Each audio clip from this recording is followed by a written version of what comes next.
देशातील सर्व स्त्रियांना आरोग्य सेवा पुरवण्याकरिता केंद्रीय आरोग्य व कुटुंब कल्याण मंत्रालयाच्या तसेच सार्वजनिक आरोग्य विभाग यांच्या मार्गदर्शन सूचनानुसार जिल्हाधिकारी, मुख्य कार्यकारी अधिकारी, जिल्हा आरोग्य अधिकारी, जिल्हा शल्य चिकित्सक यांच्या मार्गदर्शनाखाली 19 सप्टेंबर रोजी प्राथमिक आरोग्य केंद्र बदलापूर या ठिकाणी स्वस्थ नारी सशक्त परिवार अभियान अंतर्गत विशेष तज्ञ शिबिराचे आयोजन करण्यात आले। कार्यक्रमाचे अध्यक्षस्थान हे माजी नगरसेवक अनिल भगत यांनी भूषवले, तर प्रमुख पाहुण्या म्हणून नीता खोटरे, अतिरिक्त गट विकास अधिकारी उपस्थित होत्या। शिबिरासाठी विविध तज्ञ डॉक्टर व संस्थांची मोलाची सेवा बजावली। त्यामध्ये दंतशल्य विचारद डॉक्टर अर्चना पवार, स्त्रीरोग तज्ञ डॉक्टर अरुणा बेलुरे, बालरोग तज्ञ डॉक्टर हेमंत काटकर, मानसोपचार तज्ञ डॉक्टर रवींद्र चव्हाण, शमन कॅन्सर टीम डॉक्टर शीतल व त्यांची सहकारी team, mobile medical unit doctor Sadavarte आणि सहकारी, ICMR मुंबई डॉक्टर प्रेरणा पाटील व त्यांची सहकारी टीम, ईशा नेत्रालय अंबरनाथ व त्यांची संपूर्ण टीम उपस्थित होती। या शिबिरामध्ये एकूण 168 रुग्णांनी लाभ घेतला, ज्यामध्ये 34 पुरुष व 134 महिलांचा सहभाग होता। विविध तज्ञांकडून खालील तपासण्या करण्यात आल्या, ज्यामध्ये स्त्रीरोग तपासणी 45 महिला, नेत्र तपासणी 21 रुग्ण, दंत तपासणी 26 रुग्ण, बालरोग तपासणी 21 बाल रुग्ण, मानसोपचार तपासणी 12 रुग्ण, पॅप स्मिअर तपासणी 13 महिला, सायटीबी तपासणी 16 रुग्ण। या उपक्रमाचा एकूण 168 रुग्णांनी लाभ घेतला असून त्यामध्ये महिलांची संख्या लक्षणीय पाहायला मिळाली। महिलांच्या आरोग्य तपासण्या, कॅन्सर तपासणी, नेत्र तपासणी, बालरोग तपासणी आदींमुळे स्थानिक नागरिकांना मोठी सुविधा मिळाली। या शिबिराबद्दल लाभार्थ्यांनी समाधान व्यक्त केले असून स्वस्थ नारी सशक्त परिवार अभियान या उपक्रमाला मोठा प्रतिसाद मिळाला। प्रसंगी प्राथमिक केंद्र बदलापूर येथील वैद्यकीय अधिकारी डॉक्टर प्रशांत कनोजा, डॉक्टर अश्विनी वाने, औषध निर्माण अधिकारी वायर पाटील, बोरकर, आरोग्य सहाय्यक व इतर सर्व आरोग्य कर्मचारी, गटप्रवर्तक व आशा सेविका यांनी उपस्थित राहून या कार्यक्रमाची शोभा वाढवली। आशा कार्यकर्ती संजीवनी पाटील यांनी काढलेल्या रांगोळीने सर्वांचे लक्ष वेधून घेतले। या प्रकरणी ठळक वार्ताचे प्रतिनिधी अनिकेत सोनामने यांनी मान्यवरांशी साधलेला संवाद। स्वस्थ नारी सशक्त परिवार। खरं तर एखाद्या समाजाची प्रगती पाहायची असेल तर त्या समाजातली महिला किती सुशिक्षित आहे ह्यावरनं त्या समाजाची प्रगती जी आहे ती पाहिली जाते। आणि सध्या राज्यभरात जर आपण पाहिलं तर सशक्त नारी जो आहे तो अभियान जो आहे तो सुरू आहे। आणि एकंदरीतच सध्या मी आहे बदलापूर पश्चिम येथील एकंदरीतच ग्रामीण रुग्णालय जे म्हटलं जातं त्या रुग्णालयात आहे। आणि या ठिकाणी जी आहे ती महिलांसाठी एक अनोखी मोहीम जी आहे ती राबवली जाते। आणि याच विषयी अनेक डॉक्टर तज्ञ जे आहेत त्यांचं मार्गदर्शन या ठिकाणी अतिशय महत्वाचं, अतिशय मोलाचं समजलं जातं। खरं तर महिलांचं प्रमाण जर आपण पाहिलं तर सध्या आधुनिकतेच्या युगामध्ये स्त्री स्वतःकडे लक्ष देत नाहीये आणि त्यामुळेच कुठेतरी आजारांकडे स्त्री जी आहे ती वळली जाते। परंतु आता डॉक्टरांच्या माध्यमातून थेट जे आहे ते मार्गदर्शन जे आहे ते या ठिकाणी करण्यात येते। विविध डॉक्टर तज्ञ आज आपल्याला लाभलेले आहेत आणि ते महिलांचं प्रबोधन एक जे आहे ते योग्य रीतीने करतायत। खरं तर हा प्रभाग जर आपण पाहिला तर आदिवासी बहुल प्रभाग मानला जातो आणि या ठिकाणी महिला ज्या आहेत त्या स्वतःच्या स्वास्थ्याकडे लक्ष देत नाही। याच विषयी विविध मान्यवर आज आपल्या सोबत आहेत। मॅम पासून सुरुवात करूयात। मॅम स्वागत आहे। सर्वप्रथम अभिनंदन की इतका छान उपक्रम जो आहे, इतकं छान अभियान जे आहे ते राबवलं जात आहे। आपण देखील स्त्री आहात, एक डॉक्टर आहात, या दोघी गोष्टी पहिले आपण मॅनेज कसं करता? असं आहे की सर्वांगीण आरोग्यासाठी आमचं सार्वजनिक आरोग्य विभाग हा नेहमीच तत्पर असतो। आणि एक स्त्री असल्यामुळे जी कनेक्टिव्हिटी असते की समोरची स्त्री जी तिची कंप्लेंट सांगते आहे तर ते आपण त्याला जुळवून घेऊ शकतो, कारण आपणही त्याच्यातच गेलेलो असतो। आज सकाळीच मी सांगताना त्यांना सांगितलं की बायकांची एक सवय असते की ते क्रिबिंग करत असतात, रडणं फार असतं त्यांचं की हे नाही ते नाही ते नाही, पण आपल्याकडे जे आहे त्याच्यात आपण कसं समाधान मानावं आणि आपण जास्तीत जास्त खुश कसं राहावं हे त्यांना थोडंसं सांगायची गरज पडते, तर ते आपण करू शकतो। आणि सगळ्यात मोठं कोणताही आजार तुम्ही घेतला, तुम्ही मधुमेह घेतलात, रक्तदाब घेतला, कोणताही आजार तुम्ही बघितलात तर त्याच्यामध्ये एक प्रखर आपण बघतो की स्ट्रेस हा सगळ्यात मोठा कॉमन फॅक्टर असतो तुमच्या कोणत्याही आजारासाठी।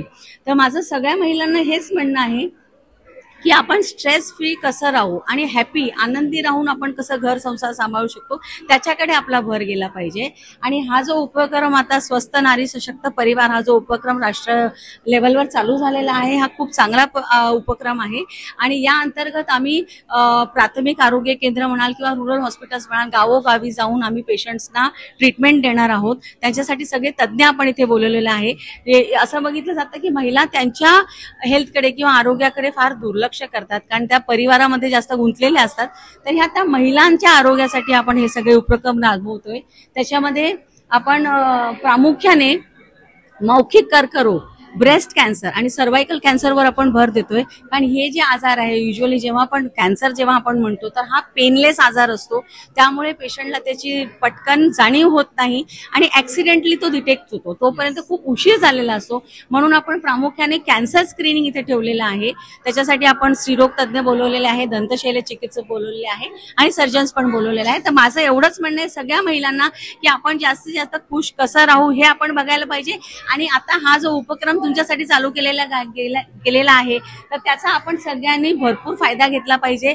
आपल्या प्राथमिक आरोग्य केंद्र असतील किंवा ग्रामीण रुग्णालय असेल तर इथे जाऊन तुम्ही स्वतःचे चेकअप नक्कीच करू. अगदी शेवटचा प्रश्न असेल, सध्या आपण पाहतोय की स्त्रिया आधुनिकतेकडे वळत आहेत पण स्वतःच्या आरोग्याकडे त्या हवं तितकं लक्ष देत नाहीयेत, जबाबदाऱ्या असतील किंवा इतर गडबडींमुळे. तर त्या स्त्रियांना काय सांगाल? शिळं जेवण असेल किंवा रात्रीचं जेवण असेल मोठ्या संख्येने खातात आणि तिकडनं आरोग्याची कुठेतरी हेळसांड होते. त्या महिलांना काय सांगाल? आरोग्य किती महत्वाचं आहे? हे बघा जसं सगळ्यांनी म्हटलं की किंवा म्हणलं आपल्याला माहिती आहे की स्त्री सशक्त राहिली तरच परिवार सशक्त राहतो. कारण स्त्री ही परिवाराची काळजी घेत असते, तिची काळजी घेणारे त्यांना मिळत नाही. आणि आता सध्या कॉम्पिटेटिव्ह वर्ल्ड आहे, सगळीकडे कॉम्पिटिशन आहे म्हणून त्या बायका पण त्याच्यात गुंतवल्या जातात की आपल्याला हेही करायचंय तेही करायचं. तर माझं असं म्हणणं आहे आपण सगळंच करू शकत नाही, जेवढं आपल्याला शक्य होईल तेवढंच आपण करायला पाहिजे. आणि शिळं खाणं वगैरे ही जी आहे जुनी प्रथा होती, त्यावेळेला फार गरिबी होती किंवा त्यावेळेला ते घर सांभाळण्यासाठी ते करायचे. तर आता ही पद्धत आपण बंद करून स्वतः. आणि एक त्याच्यामध्ये सगळ्यात महत्वाचा मुद्दा मी स्त्रियांना सांगेल तो म्हणजे टाइम मॅनेजमेंट. सकाळी जर तुम्ही उशिरा उठलात तर मग पुढची सगळी गडबड होते आणि म्हणून मग त्याच्यातून हे सगळे प्रॉब्लेम चालू होतात. तर आपण वेळेवर उठून जर हॅपीली या सगळ्या गोष्टी केल्या तर ते त्याच्यातून बाहेर पडू शकतात. एकंदरीतच सध्या आपण प्राथमिक आरोग्य केंद्रामध्ये आहोत आणि या ठिकाणी आपण अनेक केसेस असे पाहिले असतील की आदिवासी महिलांची प्रसूती असेल किंवा ज्यांना या पुढे देखील अशा प्रकारच्या सुविधा ज्या आहेत त्या आदिवासी आणि गरजू महिलांना या प्राथमिक आरोग्य केंद्रामधून सहज बेरात्री रात्री उपलब्ध झालेत. आपल्यासोबत डॉक्टर प्रशांत असणार आहेत.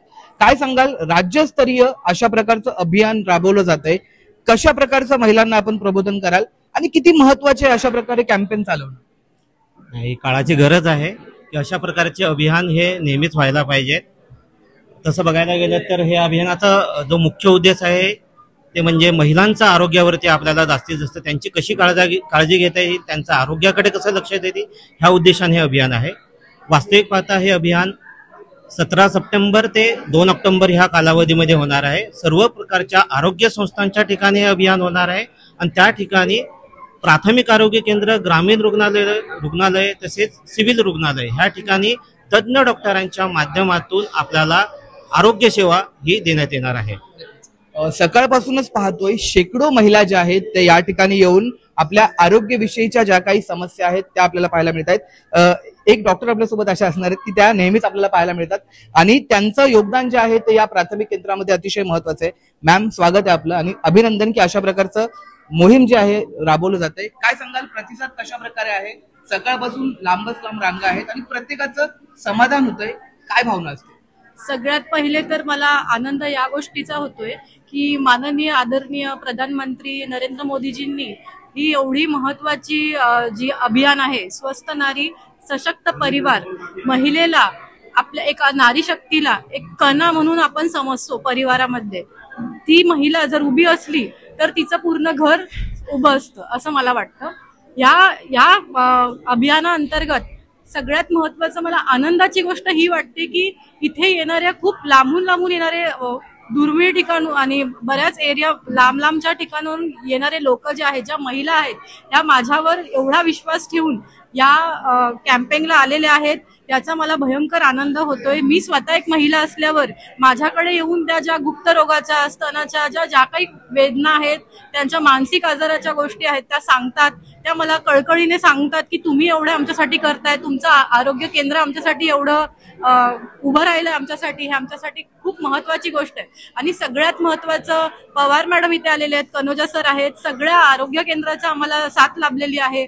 अख्ख्या आरोग्य केंद्र म्हणजे केंद्र सरकारने जरी हा राबवलेला आहे आम आरोग्य केंद्र मंदिरामध्ये, तरी मला हे म्हणायचे की एवढ्या छोट्या ठिकाणी येऊन एवढे तज्ज्ञ डॉक्टर येऊन आम्हाला एवढा चांगला प्रतिसाद देत आहेत. आमच्या सर्व आशा स्वयंसेविका बदलापूरच्या म्हणा, कुळगाव बदलापूरच्या म्हणा, या दोन्ही इथून आलेल्या आहेत. याच्यामुळे मला फार आनंद झालाय की त्या ज्या गरजू महिला आहेत, ज्यांना योग्य ते आहार मिळत नाही किंवा काही कुपोषित बालकं आहेत, ते येऊन इकडे सुविधा घेत आहेत. ह्याच्यापेक्षा आनंदाचे आज क्षण काय असू शकत नाही. थँक्यू. कोविड काळात अख्ख्या जगाने अनुभवलं होतं ते म्हणजे माणसातला देव माणूस. ज्यावेळेस सर्व जग ठप्प होतं तेव्हा एक डॉक्टरांचा समूह पुढे आला आणि देशासाठी, देशावर असलेलं आर्थिक संकट जे आहे, देशावर असलेलं आपत्कालीन संकट जे आहे ते आपल्या खांद्यावर घेतलं. आणि त्यानंतर डॉक्टरांचं महत्व जे आहे ते प्रत्येक घराघरात आणि मनामनात आलं होतं. आणि याच गोष्टीला लक्षात घेत एकंदरीतच आज राज्यस्तरीय जे आहे ते अभियान जे आहे ते राबवलं जात आहे आणि प्रतिसाद जो आहे तो अतिशय चांगल्या पद्धतीने पाहायला मिळतोय. सर, काय सांगाल? तुम्ही देखील या ठिकाणी आहात, एकंदरीत सकाळपासून चित्र पाहतायत, एक प्रतिसाद चांगला आहे. किती महत्वाचं आहे अशा प्रकारे कॅम्पेन होणं आणि प्रबोधन महिलांना स्पेशली करणं? अशा पद्धतीचे शिबिर हे नित्यनेमाने भरवले पाहिजे.